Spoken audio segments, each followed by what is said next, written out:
Give a little love, you and I can change the world. Live a little love, make it better if we try. Show a little love, let your love rain, let it rain down. Hey guys, so someone left me a comment the other day saying they don't even know where to begin with how they as an individual can protect the environment. So I thought I would go over this and talk about some of the things that I myself have adopted and started learning in this last year regarding my impact on the planet personally as an individual, and how major that is, and how I need to offset the work I'm doing here on a bigger scale to protect the planet with things at home which are extremely important for the collective of humanity.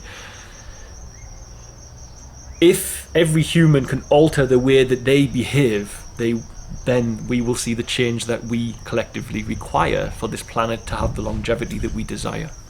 It's as simple as that. There's no way around it. It has to come from individual change. So what I'd say at the very key beginning is zero waste living. Now, it's not easy to do, and there will be circumstances where you can't do that. Now, plastic is an amazing material. It's changed our society, it's changed civilization, it's changed our species forevermore. I'm not here to demonize plastic. Right now, hanging here, this is a line that goes into my vein and travels inside my vein, across here, and into my chest. So right now I have a plastic tube in my body which is saving my life. Not long ago, I was totally against having a plastic tube in my body because they filtered microplastic from my blood. So I'm aware that plastic is extremely toxic, but at the same time, what else could you do this to save my life? There's no other material. So I have maximum respect for it, but I have a complete disrespect for the misuse of it. So plastic is a horrific thing, and zero waste living is probably the key number one thing you can start doing, as well as sourcing your food from an ethical and local source. Being vegan is not the best thing for the environment. It is if you're in the mainstream living in a city. Undoubtedly it is, and no one can debate and argue it or anything like that. Environmentally speaking, it's definitely the best thing for the planet. If you can do it and if your body accepts it, then go for it. However, if not, seek locally sourced food. So let me reel that back. If you're going to buy bananas from the supermarket, they've been shipped from all over the world. That's fine, that's part of the way we live now. So if you're getting your bananas from South America and you're living in Europe, that's normal, that's to be expected. But when you go to buy them, take a look. There's a plastic band around some of them. Some come in plastic bags, some come with no packaging. Go for the ones without the packaging. That's definitely the best thing to do. Or, when you get ones with packaging, take the packaging off and leave it in the supermarket. If enough people start doing this and unwrapping things from the plastic that they don't need and leaving it in the supermarket, then they'll start changing the way that consumerism works. They'll start listening to the demand. Likewise, the reason I want to cover both sides of the way people eat. Some people are eating meat, whether persons identifying in veganism like it or not, people are doing it. You must reduce the consumption of it, and if you're buying grain-fed and stuff, you just have to stop, or you can't be an environmentalist. But there are other options if you don't feel ready to stop. Go and look for locally sourced things. A vegan buying tofu that's grown in somewhere in the Far East and then shipped here and processed and wrapped in plastic is creating immeasurable more damage for the planet than the man who goes and buys the local farm eggs 10 minutes walk down the road. I'm sorry, but it's just a fact. It's an absolute fact. So it doesn't mean just being vegan is enough. You have to start addressing how you're going to do things when you are going to adopt a certain way.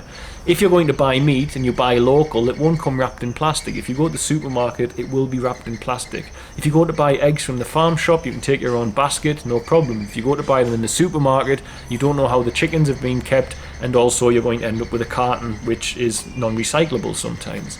So it's all about looking locally and sustainably and getting out of the paradigm of I'm vegan, it's cool, because it's not. If you're vegan and you're drinking takeaway coffees and eating loads of food wrapped in plastic, you're not doing what's best for the environment. If you're vegan and burning resources, getting drunk all weekend, you're not doing anything good for the environment aside from your food choice. But it doesn't necessarily mean it's better than the person who's eating local food. It really doesn't. Animal morality and ethics aside, that is, of course. So food is key. Look for stuff without packaging. Now, what I will say within there as well is that there are now package-free supermarkets that you can visit, etc. And it should be the future. Absolutely should be the future. You shouldn't have to go to a supermarket and buy a bottle of something in plastic when you can just pull a lever. We have technology to do that and fill a glass container or stainless steel one that you have from home with you. That's how it should happen. Undoubtedly, this is how it should happen. Even supermarkets could have their own glass containers and have a trolley filled with them, and you have to bring them back, and they have a washing facility, so you just get a trolley full of clean glass containers that you're going to take home. Very little work to implement these things, without any shadow of a doubt. So I feel that refusing over recycling is very, very important.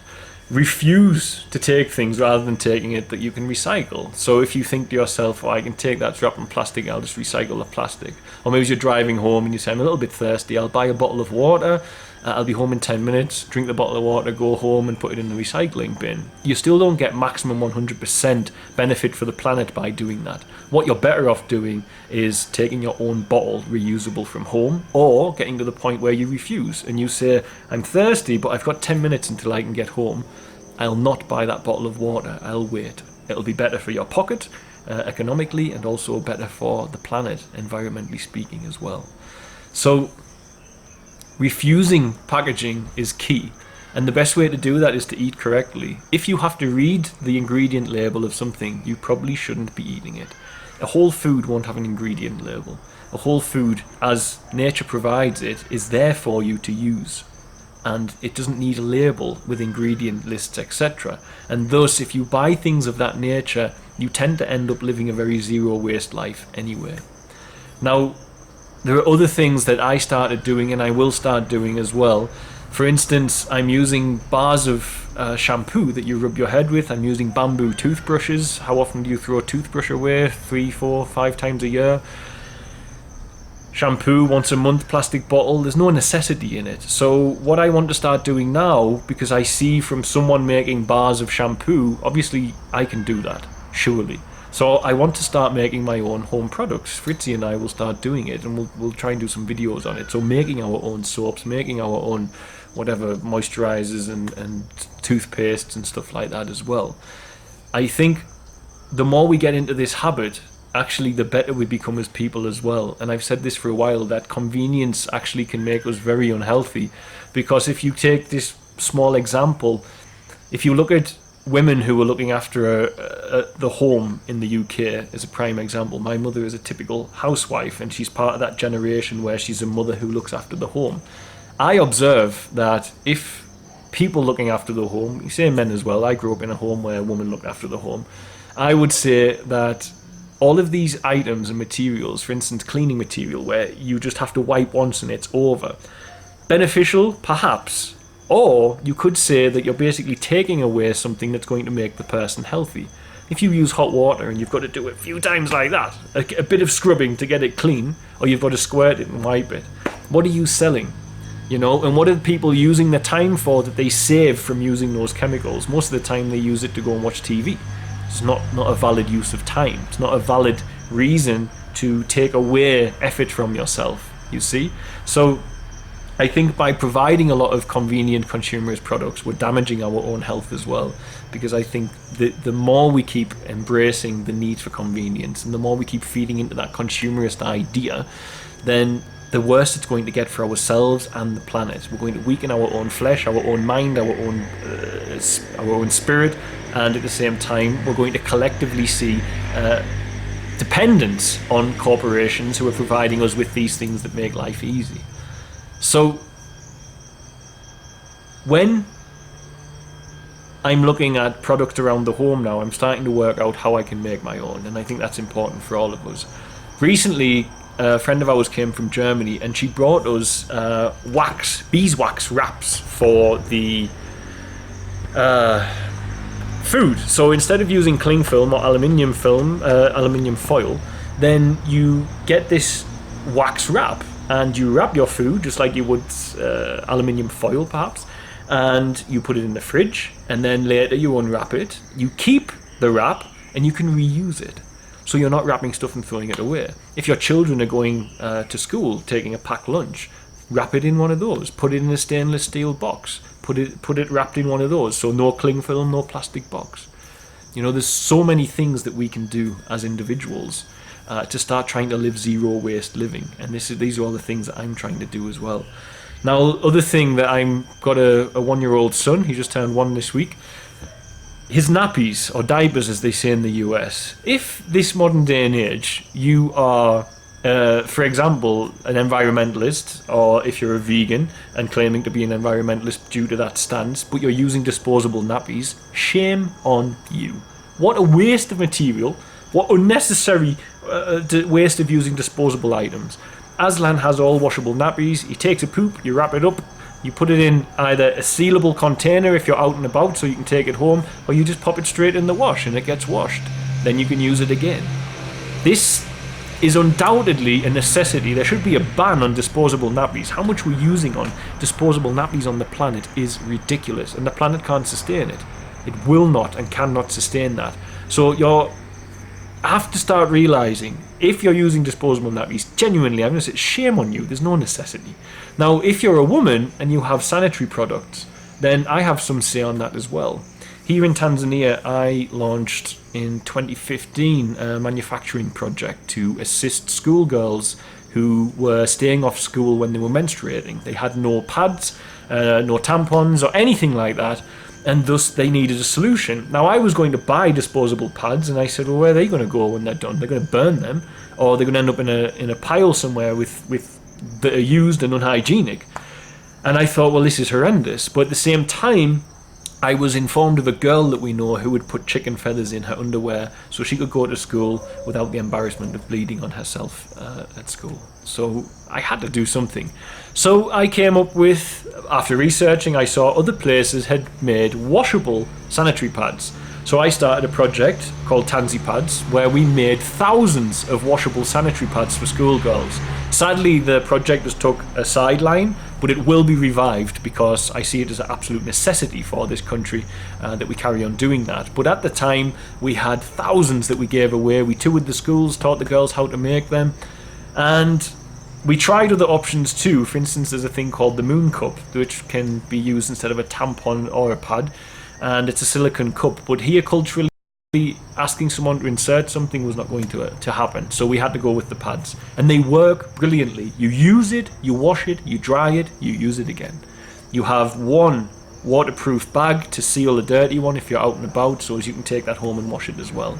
And I had women who went, oh, it's disgusting. And I said, no, it's not. It's from your body. You're just habituated into not looking at it and throwing it away as if this in any way is disgusting. This is your body. And thus, I think women should stop using tampons and sanitary pads. And as a man, I think I do have a valid opinion on that, because I've helped thousands of girls to stay in school who had menstruation problems, whereas they were bleeding and couldn't go to school because it would show, because they never had money for pads, etc. And I see with that research the environmental impact it has, and many women don't do that. They don't research it or look into it. And thus I will say, if you're claiming to be an environmentalist but you're using disposables of any of those items, shame on you. There's no necessity. You're doing it out of convenience and habit.